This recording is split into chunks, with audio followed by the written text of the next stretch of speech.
নমস্কার বন্ধুরা, আজ আমি আপনাদের সাথে শেয়ার করব ব্রোকলির একটা সুন্দর রেসিপি। তো দেখুন, আমি এখানে একটা টাটকা তাজা ব্রোকলি নিয়ে নিয়েছি। তো এটারে আজ রেসিপি আপনার সাথে শেয়ার করব। তো আমি চিকেন দিয়ে ব্রোকলিটা বানাবো।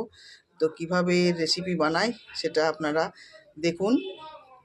তো বন্ধুরা, প্রথমে ব্রোকলিটা আমি ভালো করে ভেজে নিচ্ছি, লবণ দিয়ে দিয়েছি, আর এর মধ্যে দিয়ে দেবো হলুদ, দিয়ে ভেজে নামিয়ে রাখবো।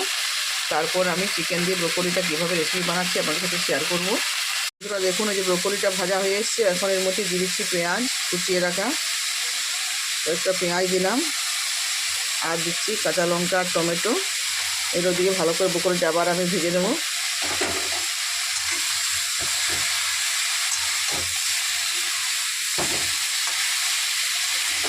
ভাজা হয়ে গেছে, এখন নামিয়ে নিচ্ছি।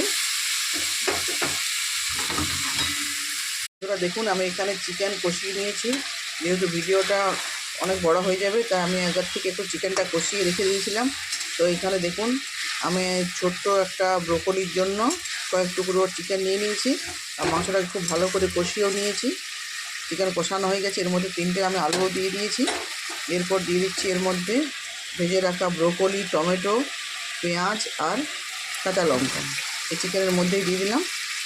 এরপর এটাকে খুব ভালো করে চিকেনের সাথে কষিয়ে নেব।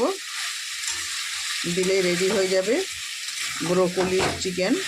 তো ব্রোকলি চিকেন এইভাবে বানাবেন, দেখবেন খেতে খুব সুন্দর লাগবে। তো আমি এর মধ্যে একদমই জল দেবো না, এইভাবে কষিয়ে কষিয়ে রান্নাটা করে নেব, দিলেই রেডি হয়ে যাবে এই রান্নাটা। তো আপনারা এইভাবে বানাবেন, দেখবেন খুব ভালো হবে।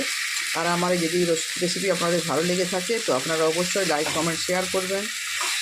আপনারা আমার পাশে থাকবেন। সবাই ভালো থাকবেন, সুস্থ থাকবেন। তো রেডি হয়ে গেছে, দেখুন নামিয়ে নিচ্ছি আমি। টেস্ট করে আমার দেখছি কেমন হয়েছে রান্নাটা।